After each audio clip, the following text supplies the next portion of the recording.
Hello दोस्तों मैं अभी अभी रुफलान नाम की मूवी को देखकर लौट कर आया हूँ। एंड 2.25 घंटे मूवी की टोटल लेंथ है। एंड फीता फीता आते हैं मुद्दे पर, कट टू कट बात करते हैं।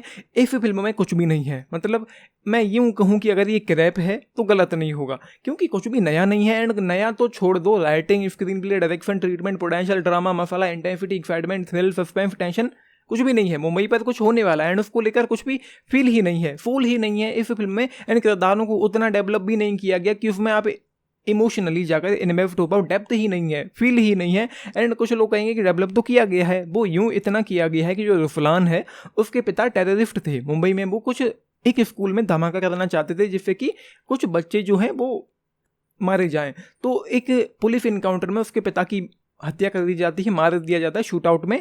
एंड जो रुफलान है उसको रख लेते हैं जगपति बाबू, मतलब उसकी रुफलान की लुक आफ्टर करते हैं, अपने पास रखते हैं, पढ़ाते हैं, उसको बड़ा कर देते हैं। एंड फिर यूं होता है कि रुफलान किसी तरह से रॉ में जाकर मिल जाता है। एंड वो रॉ तक कैसे पहुंचा, रिसर्च एंड एनालिस्ट विंग तक कैसे पहुंचा, वो ये हमको नहीं जानने को मिला। उसका जो बचपन था वो पता चला कि उसका जो बाप है वो टेररिस्ट है जो मारा गया है। एंड उसके बाद वो बड़ा हो जाता है एंड वो सीधा रॉ के लिए काम कर रहा है। वहां तक वो कैसे पहुंचा, क्यों पहुंचा, किस तरीके से पहुंचा, उसकी स्कूलिंग क्या है, कुछ भी नहीं बताया गया। एंड बस मूवी चलती जा रही है। एंड एक मिशन खराब हो जाता है, उसके बाद उसको इंडिया वापस बुला लिया जाता है। वो कहीं और था, इस्तांबुल में था, उसको इंडिया वापस बुलाया जाता है। एंड उसको ये कहा जाता है, उसका जो नया मिशन था वो यूं था कि मुंबई के स्कूलों में कुछ बच्चों को, स्टूडेंट्स को बरगलाया जा रहा है। तो वो वहाँ पर जाएगा एज अ म्यूजिक टीचर। तो वहाँ पर वो जाकर देखेगा, ऑब्जर्व करेगा कि यहाँ पर क्या हो रहा है, क्यों हो रहा है, कौन है, किस लिए क्या कर रहा है। तो वो चीज़ें उसकी थी। फिर चीज़ें में वो उलझता जाता है एंड उसके बाद चीज़ें खराब हो जाती हैं। ये है। एंड इस मूवी में एक सस्पेंस भी है जो हो सकता है कि कुछ लोगों के लिए सरप्राइजिंग हो जब वो अंत में रिवील होता है। जो किरदार था जो शुरुआत में हमको लगता था कि बहुत सही है, लेकिन अंत में जाकर वो गद्दार निकलता है। मुझे शुरू से डाउट था एक किरदार पर कि ये कुछ खराब है, ये मुझे हजम नहीं हो रहा है, मुझे अटपटा लग रहा था। एंड अंत में जाकर वो गद्दार ही निकलता है। एंड उसके बाद मूवी में शुरुआत में कुछ भी नहीं हो रहा है, मतलब कहानी अंत में जाकर रिवील हो पाती है कि अच्छा ये हो रहा है।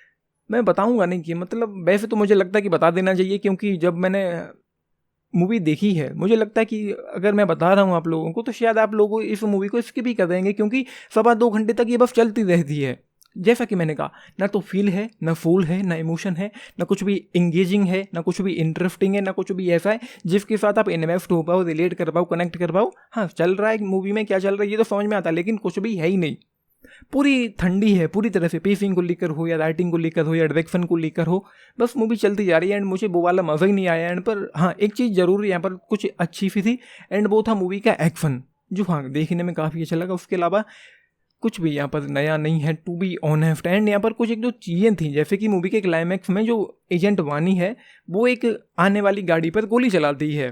तो गाड़ियाँ थी रेंज रोवर, वो सामने से आकर रुकती है, पिस्टल से गोली चलाती है। एंड वो जो गोली जो फायर थी पिस्टल की, वो रेंज रोवर की विंडशील्ड को फाड़ कर उस बंदे को जाकर लगती है जो उस गाड़ी के अंदर बैठा था। मुझे ये समझ में नहीं आ रहा कि 3 करोड़ की रेंज रोवर जिसके अंदर एक बुलेट, पिस्टल की फायर की हुई बुलेट पहुंच जाती, मुझे तो ये भी डाउट है कि राइफल की बुलेट उसके अंदर तक ना पहुंचे एक ही बार में, तो वो कैसे हो गया समझ में नहीं आता। एंड उसके बाद यहाँ पर मुंबई पर कुछ होने वाला है जिसमें अगेन कुछ नया नहीं है, जो सब हज़ारों बार देखा हुआ है। पाकिस्तान और ISI एंड उसके बाद चाइना भी यहाँ पर है। चाइना थोड़ा नया हो गया, बाकी पाकिस्तान तो अब तक देखता ही आ रहे हैं हम लोग कि हमेशा पाकिस्तान ही होता है जब भी इंडिया में कुछ ख़राब होना होता है।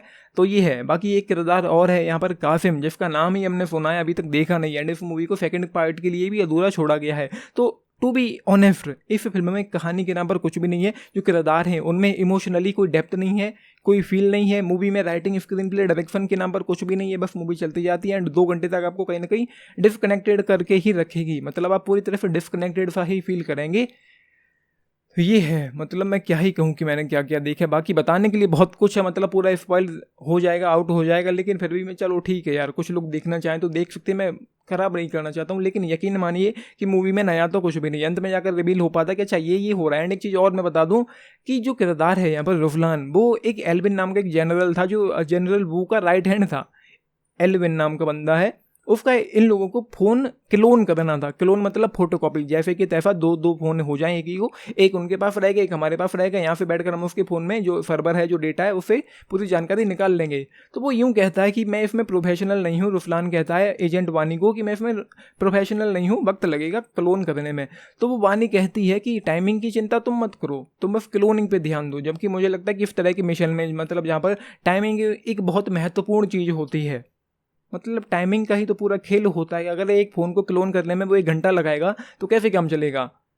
तो वो क्या है क्यों है, एंड उसके बाद स्पाई टाइप की चीज़ें भी कुछ यहाँ पर हैं। तो उसमें कोई थ्रिल नहीं है, कोई टेंशन नहीं है, कोई एक्साइटमेंट नहीं है, कोई इंटेंसिटी नहीं है, कोई डर नहीं है, कुछ भी ऐसा नहीं है कि आपको डर लगे कि मुंबई पर ये कुछ होने वाला है।